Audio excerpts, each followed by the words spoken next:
চাষারাও বাইরেবে অথবা মুক্তারপুরও যাইবে।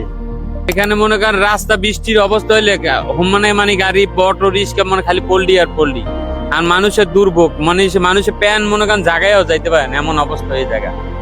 মানুষ আওয়া যাওয়া এতটাই কষ্ট অনুভব, আর রাস্তায় তো জাম লাগিয়েই থাকে। পর্যাপ্ত পরিমাণে পানি ছিটানো হচ্ছে না। আর এই যে যে ধুলাবালি, এই ধুলাবালি কিন্তু মানুষের নাক দিয়ে মুখ দিয়ে প্রবেশ করে এই মানুষগুলোর কিন্তু শ্বাসকষ্ট হচ্ছে, হাঁপানি হচ্ছে, ঠান্ডা জনিত যে সমস্যা, হাঁচি কাশি হচ্ছে। প্রচুর পরিমাণে ধুলা বালি, এই ধুলাবালির মধ্যে কিন্তু মানুষ তাদের দৈনন্দিন প্রয়োজনে কিন্তু কাজে বের হচ্ছে। এখানে কিন্তু এই পঞ্চবটির মোড়ে আপনি 5 মিনিটও দাঁড়াতে পারবেন না, আপনি সম্পূর্ণ সাদা হয়ে যাবেন। আমরা জানতে পেরেছি এটা 60% কাজ সম্পূর্ণ হয়েছে এবং এই বাজেটটা পরবর্তীতে বেড়ে 3,300 কোটি টাকা প্রস্তাবনায় এসেছে। এই মুহূর্তে আমি দাঁড়িয়ে আছি পঞ্চবটির মোড়। ZTV অনলাইন লাইভ চ্যানেল থেকে আপনাদেরকে স্বাগত এবং অভিনন্দন জানাচ্ছি। সঙ্গে আছে আমি শেখ জাকির রহমান। দর্শক, এই মুহূর্তে আমি দাঁড়িয়ে আছি পঞ্চবটির মোড়। পঞ্চবটির মোড়ে এই মুহূর্তে আমি দাঁড়িয়ে আছি। আপনারা জানেন পঞ্চবটি টু মুক্তারপুর ওভারব্রিজের কাজের সর্বশেষ পরিস্থিতি আপনাদের জানানোর জন্য এই মুহূর্তে আমি লাইভে যুক্ত হয়ে গেলাম। আমরা জানতে পেরেছি এই পঞ্চবটি টু মুক্তারপুর ওভারব্রিজের দোতলা কাজের 60% কাজ সম্পূর্ণ হয়েছে। আপনাদেরকে একটু ঘুরিয়ে ঘুরিয়ে দেখাতে চাই এবং এইখানে পর্যাপ্ত পরিমাণে ধুলা, প্রচুর ধুলা রয়েছে।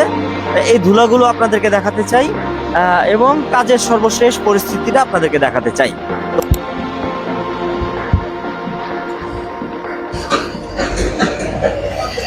আপনারা লাইভটি দেখতে থাকুন এবং এখানে যদি কিছু কিছু ক্ষেত্রে আপনাদেরকে জুম করে দেখাতে চাই, যদি এই জায়গাটায় আসি আমরা একটু, এই জায়গাটাতে। হ্যাঁ,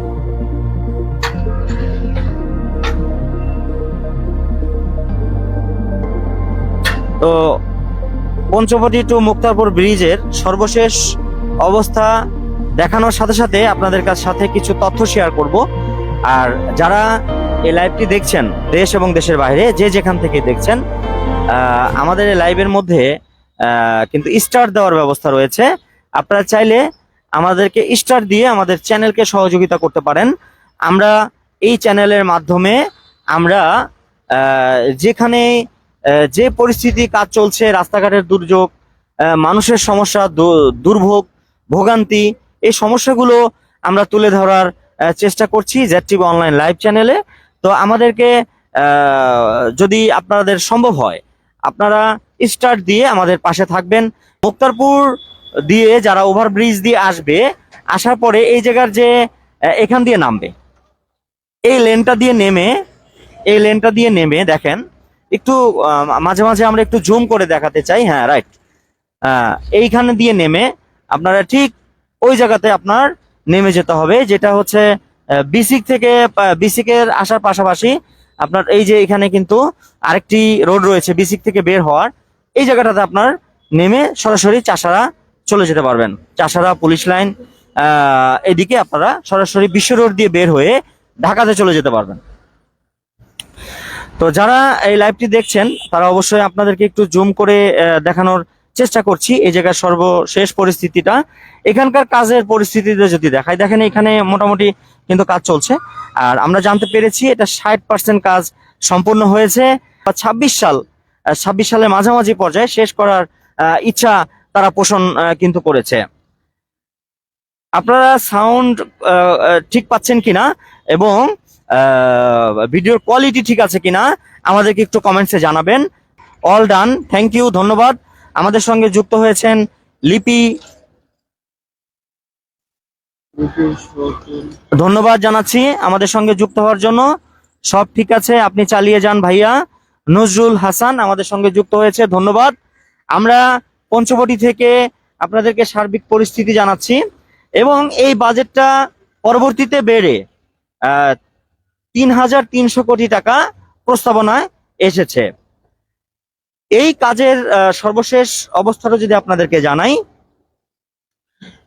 এটা 2025 সালের 2025 সালের জুন মাসে কিন্তু শেষ হওয়ার কথা ছিল।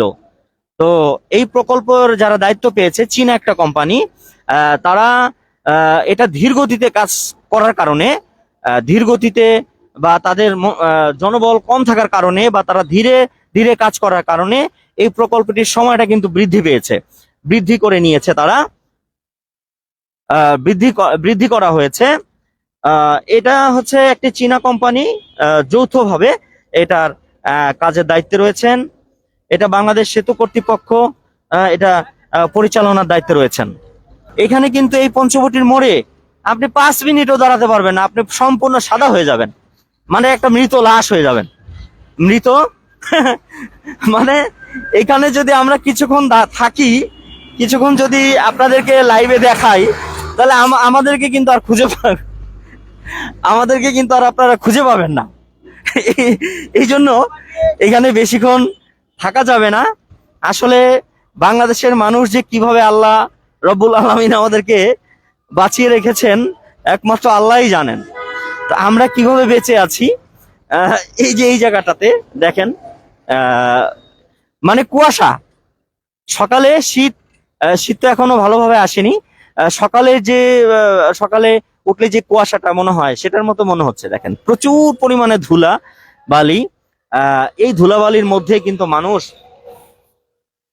তাদের দৈনন্দিন প্রয়োজনে কিন্তু কাজে বের হচ্ছে, বাজারে বের হচ্ছে, অফিসে বের হচ্ছে, বিভিন্ন কাজকর্ম থাকে সেটার জন্য কিন্তু রাস্তায় বের হচ্ছে।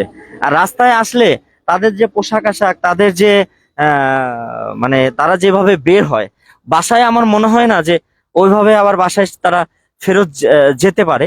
এত পরিমাণে ধুলা, এত পরিমাণে এখানে অসুবিধা রয়েছে। আর এই ধুলাগুলো আপনারা জানেন যে এই যে ধুলা, এই দেখেন একটা গাড়ি গেলে এখানে কি বলে, এখানে পানি ছিটানো হয় না, পর্যাপ্ত পরিমাণে পানি ছিটানো হয় না। যারা কনস্ট্রাকশনের কাজ করছে তাদের উচিত এখানে মানে প্রতিদিন একবার করে হলেও পানি ছিটানো, কিন্তু এখানে তো পর্যাপ্ত পরিমাণে পানি ছিটানো হচ্ছে না। আর এই যে ধুলাবালি, এই ধুলাবালি কিন্তু মানুষের নাক দিয়ে মুখ দিয়ে প্রবেশ করে এই মানুষগুলোর কিন্তু শ্বাসকষ্ট হচ্ছে, হাঁপানি হচ্ছে, ঠান্ডা জনিত যে সমস্যা, হাঁচি কাশি হচ্ছে। তো এই যে ধুলোবালি, এই ধুলোবালির মধ্যে থেকেই কিন্তু বিভিন্ন আশেপাশের মানুষগুলো তারা কিন্তু স্কুলে যায়, কলেজে যায়। এই যে বাচ্চারা স্কুল থেকে আসতেছে, এই যে এরা কিন্তু মাস্ক পরে ছাড়া এখানে কোনোভাবে সম্ভব নয়। একটা মাস্ক, ভাই রে ভাই, একটা মাস্ক তো 5 টাকা, সবার মাস্ক কেনার সামর্থ্য নাই, এই পরিস্থিতি চলছে। তো এই যে আপনাদেরকে দেখাচ্ছি, এই যে এই দিকটা, আমি একটু এইদিকে ঘুরি, হ্যাঁ, আমরা কিছুক্ষণ এখানে থাকলে আমাদেরকে আর খুঁজে পাবেন না আপনারা। তো এই যে দেখেন, এখানে যখন বিশেষ করে বাস আসে, কোনো ট্রাক আসে বা কোনো বড় ধরনের যানবাহন আসে, তখন বোঝা যায় যে এখানে কি পরিমাণে ধুলাবালি এখানে রয়েছে। তো ধুলাবালি তো আপনাদেরকে দেখাচ্ছি, এই যে দেখেন পুরো সাদা হয়ে যাচ্ছে। আপনারা আশা করি আমাদের ভিডিওতে দেখতে পাচ্ছেন, ক্যামেরায় দেখাতে পারছি কিনা জানি না, তবে চেষ্টা করছি যে এই জায়গাটাতে কর্তৃপক্ষের উচিত নিয়মিত এখানে পানি ছিটানো। মানুষের দুর্ভোগ দেখার তো আসলে অনেকেই বলছিল মানুষের দুর্ভোগ দেখার মতো তো কেউ নেই, হ্যাঁ, দেখেই যাচ্ছি শুধু আমরা, কিন্তু এটা যে প্রতিফলন কাজ যে করবে এটার কিন্তু এই ধরনের মানুষ আমরা পাচ্ছি না। আমরা একটু ওই পাশে যাই, আমরা ওভারব্রিজের যে কাজ কতটুকু হয়েছে দেখি, আমরা ওদিকে আপনাদেরকে দেখাতে পারি কিনা। এই দেখেন বড় বড় যানবাহন কিন্তু এখানে চলাচল করছে। এই যে আমাদের মোবাইল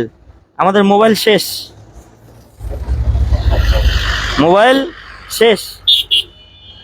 তো স্থানীয়দের দাবি, এই ধুলো, এই যানজট তো নারায়ণগঞ্জ শহর চায়, অত্র নারায়ণগঞ্জবাসী, স্থানীয় অস্থানীয় সাধারণ জনগণ, সব শ্রেণীর মানুষ চায় নারায়ণগঞ্জটা একটি সুন্দর নারায়ণগঞ্জ, ফুটফুটে পরিষ্কার পরিচ্ছন্ন একটি নারায়ণগঞ্জ চায় কিন্তু নারায়ণগঞ্জবাসী। তো এটার জন্য দরকার আমাদের কাজ করে যাওয়া, সমালোচনা না করে কাজ করে যাওয়া। আমরা চেষ্টা করছি আপনাদেরকে এনায়তনগর ইউনিয়ন পরিষদ সহ অন্যান্য যে ইউনিয়ন পরিষদ রয়েছে নারায়ণগঞ্জ জেলা থেকে, সমস্ত জায়গা থেকে আমরা আপনাদের সমস্যাগুলো একটু ধরিয়ে দিতে চাই, দেখাই দিতে চাই। এখন কাজ করার দায়িত্ব আপনাদের, কাজ করার দায়িত্ব জনগণের, কাজ করার দায়িত্ব সচেতন মানুষের। এই যে যে দুর্ভোগ, এই দুর্ভোগগুলো তো নারায়ণগঞ্জের যে জেলা প্রশাসক রয়েছে, এই জেলা প্রশাসক এর উচিত আমরা একটু ওদিকে যেতে পারি কিনা। আসো তো, অনেক কষ্টে রয়েছে এই যে ভাইগুলা, অনেক কষ্টে তারা এদিক দিয়ে যাতায়াত করেন, আসা যাওয়া করেন। ভাই বলেন তো এখানে কি কি দুর্যোগ দেখা দিয়েছে? আপনার নামটা? আমার নাম মোহাম্মদ মনির হোসেন। মনির হোসেন ভাইয়ের কাছ থেকে আমরা এখানকার পরিস্থিতিটা একটু জানবো। এখানে মনে করেন রাস্তা বৃষ্টির অবস্থা হইলে মানে গাড়ি অটো রিক্সা মানে খালি পল্লি আর পল্লি। আর মানুষের দুর্ভোগ, মানুষের প্যান মনে করেন জায়গায়ও যাইতে পারে না, এমন অবস্থা হয়ে জায়গা। মানুষ আওয়া যাওয়া এতটাই কষ্ট অনুভব, আর রাস্তায় তো জাম লাগিয়েই থাকে। ঠিক আছে, এই পর্যন্তই। তো ধন্যবাদ।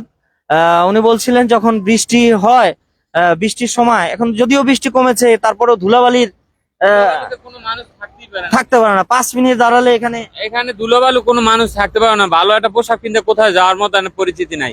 এখানে 5 মিনিট থাকলে হ্যাঁ দম এমনি আটকে মারা যাইবো, এই অবস্থানে আছে এই জায়গাটা। কি যেন নাম বলছিলেন আপনার? আমার নাম মোহাম্মদ মনির হোসেন। মনির ভাই, মনির ভাই আমাদেরকে জানাচ্ছিলেন যে এখানে কিন্তু 5টা মিনিট যদি কেউ দাঁড়ায় থাকে তাহলে কিন্তু তার দম আটকে মারা যাবে, এরকমটা জানাচ্ছিলেন, এরকমটাই বলছিলেন যে এত পরিমাণে ধুলাবালি এখানে উঠছে। তো আমরা যদি এইদিকে একটু দেখি, এই যে দেখেন পঞ্চবটি থেকে এই যে কাজের শেষ আপডেট পরিস্থিতি এই জায়গাটাতে, এই যে এদিক দিয়ে আপনার কি করতে হবে, এখানে এসে আপনার এই দিক দিয়ে কি করতে হবে, নেমে যেতে হবে। নেমে গিয়ে আপনার এইখান থেকে আপনার চাষারা সাইনবোর্ড, চাষারা হয়ে বিশ্ব রোড হয়ে আপনি ঢাকার যে কোনো উদ্দেশ্যে চলে যেতে পারবেন। এই হচ্ছে আপনার এই যে পঞ্চবটি থেকে মেন যে উঠাটা, এখান থেকে উঠবে কোন দিক দিয়ে ভাইয়া গাড়িগুলা? এদিক দিয়ে উঠবে? হ্যাঁ, এদিক দিয়ে উঠবে, এদিক দিয়ে উঠবে, আবার নামবে নামবে ওই সিটটা, ওই সাইডটা দিয়ে। আচ্ছা, ওই দিক দিয়ে নেমে কোন দিক দিয়ে বের হবে? এদিকে চাষারাও বাইরেবে অথবা মুক্তারপুরও যাইবে। ও দিক দিয়ে নামবে না? জি, নেমে কোথায় যাবে? চাষারা মুক্তারপুর। আমরা কি একটু ওইখানে দেখাতে পারি? আসেন একটু। আপনার নামটা? সোহাগ পেদা। সোহাগ পেদা। সোহাগ পেদা ভাই আমাদের এখানে দায়িত্বে রয়েছেন। তো আমরা এই যে এদিক দিয়ে সবাই মানে চাষারা থেকে পুলিশ লাইন থেকে ঢাকা থেকে যারা আসবে মুক্তারপুরের উদ্দেশ্যে, তারা এদিক দিয়ে কি করবে, উঠে যাবে। উঠে দিয়ে এক লেনে একবার ডাইরেক্ট দোতলা ঈদে চলে যাবে। কিন্তু যারা মুক্তারপুর থেকে আসবে তারা হচ্ছে নামবে কোন দিক দিয়ে? ওইটা হচ্ছে দুইটা পথ আছে নামার।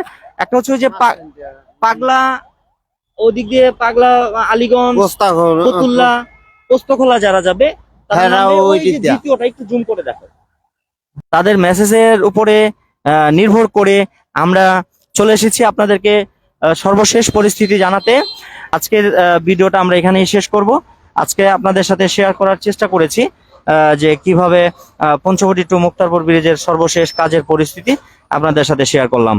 তো সকলে ভালো থাকুন, সুস্থ থাকুন এবং ZTV অনলাইন লাইভ চ্যানেলের সাথে থাকুন। আসসালামু আলাইকুম ওয়া রাহমাতুল্লাহি ওয়া বারাকাতুহু।